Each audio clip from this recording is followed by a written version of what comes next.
were some in Lot's family completely immersed in the life of Sodom and not wanting to leave. Were Lot, his wife, and his daughters also affected by the perverse environment of that city? What can happen to our thinking, living and working in this world? Are we truly in the world but not of the world? Let's examine Genesis 19. Did the two angels that had been with the Lord, talking to Abraham, continue on to Sodom? The two angels came to Sodom at evening. Lot sat in the gate of Sodom. Lot saw them and rose up to meet them. He bowed himself with his face to the earth and said, "See now, my lords, please come into your servant's house. Stay all night, wash your feet, and you can rise up early and go on your way." They said, "No, but we will stay in the street all night."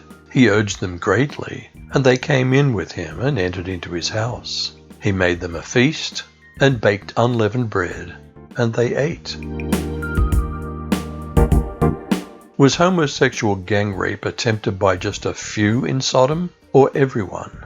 Did Lot's stupid decision to offer his two daughters show that he'd been affected by that perverse society? How much are we influenced by the world around us?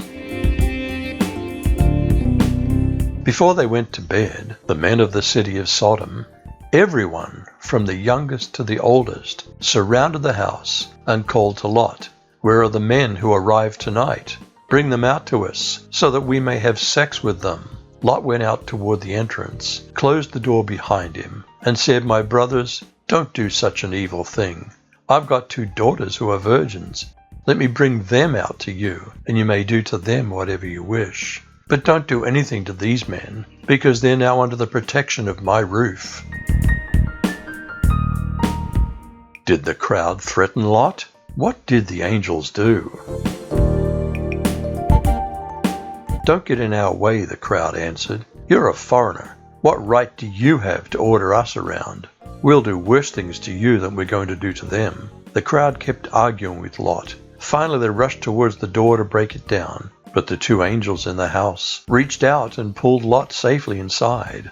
Then they struck blind everyone in the crowd, and none of them could even find the door. How did the rest of Lot's relatives respond to his warning? The men said to Lot, "Do you have any people here besides yourself? Whomever you have in the city, son-in-law, your sons, your daughters, bring them out of this place, because we're going to destroy it." Adonai has become aware of the great outcry against them, and Adonai has sent us to destroy it. Lot went out and spoke with his sons-in-law, who had married his daughters, and said, "Get up and leave this place, because Adonai is going to destroy the city." But his sons-in-law didn't take him seriously. Did Lot procrastinate? Do we linger or have a sense of urgency about leaving the Sodom of this world's ways? As morning dawned, the angels urged Lot, saying, "Up! Take your wife and your two daughters who are here, lest you be swept away in the punishment of the city." But he lingered. So the men seized him and his wife and his two daughters by the hand, the Lord being merciful to him. And they brought him out and set him outside the city. And as they brought them out, one said, "Escape for your life. Don't look back or stop anywhere in the valley. Escape to the hills, lest you be swept away." Did Lot have simple trust like Abraham, or want to quibble about where he went? Did God have mercy on his weak faith? Does God have mercy on our sometimes weak faith? But Lot said to them, "No, my lords, please. Your servant has indeed found favor in your sight, and you've shown me great kindness by saving my life.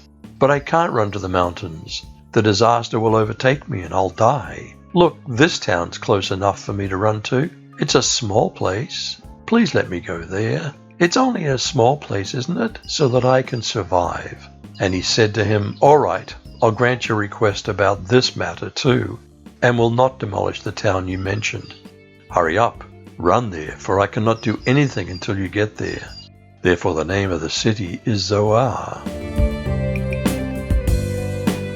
Did Lot's wife obey God's directive not to look back? What happened? Do we sometimes look back on our previous life of sin with longing? The sun had risen over the land about the time Lot reached Zoar. Then the Lord rained sulfur and fire out of the sky from the Lord on Sodom and Gomorrah, overthrowing those cities, all of the plain and everyone who lived in the cities. He also destroyed the plants that grew out of the ground. But Lot's wife looked back as she lingered behind him, and she became a pillar of salt. Did Lot eventually decide that it was best to leave Zoar anyway? And Abraham got up early in the morning to the place where he stood before the Lord.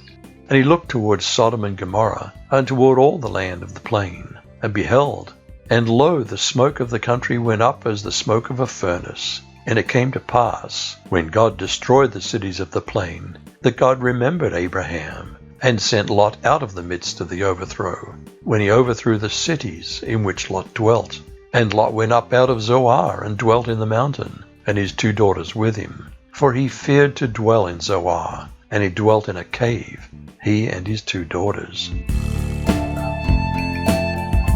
What did Lot's older daughter plot? How crazy are human decisions sometimes. Then the firstborn said to the younger, "Our father's old, and there's not a man on earth to have relations with us, according to the custom of all the earth. Come, let's make our father drink wine, and let's sleep with him, so that we may keep our family alive through our father." So they made their father drink wine that night, and the firstborn went in and slept with her father, and he didn't know when she lay down or got up. Did the younger daughter follow suit? Had their years in Sodom influenced their thinking? The next day the older daughter said to the younger, "Last night I slept with my father. Let's get him to drink wine again tonight, and you go in and sleep with him, so we can preserve our family line through our father." So they got their father to drink wine that night also, and the younger daughter went in and slept with him. Again he was not aware of it when she lay down or when she got up. What was the result? Did people descend from this act?